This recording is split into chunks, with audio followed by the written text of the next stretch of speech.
I've just sat down, having spent the last 2 hours filming the interior of this beautiful chapel at Walpole.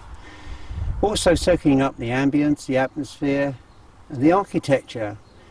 Perhaps rather crude, very countrified, but a living symbolism to an important event which occurred in the past, which led up to the English Civil War, the colonisation of America, good or bad depending on whatever your viewpoint is, and the history that's attached to it.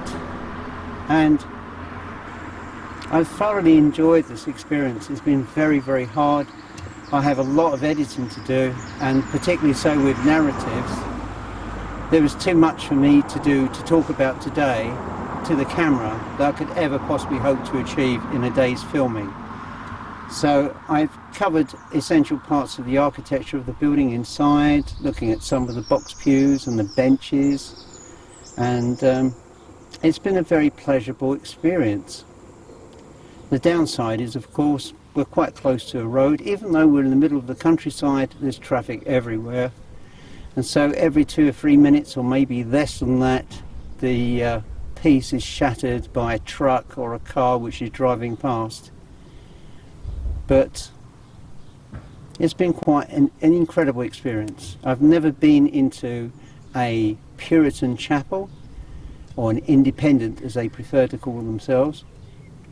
I've never seen the arrangement that they have here with the galleries in this type of church, and particularly so inside a farmhouse. It is the most unusual chapel I've ever seen. I've been to 17th and 18th century churches, and particularly so in Dublin, where they have a galleried arrangement inside the church. But this is the first time I've seen any such thing in the countryside here in Suffolk, or in England as a whole proper.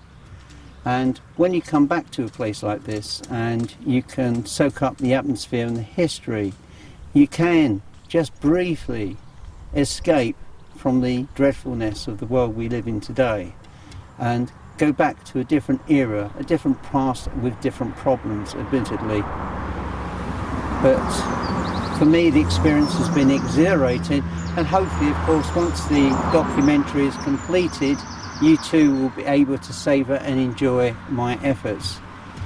Now I have to pack away all of my camera equipment. I have to drop the keys off with the key holder, and then I have to make my way home back to Essex.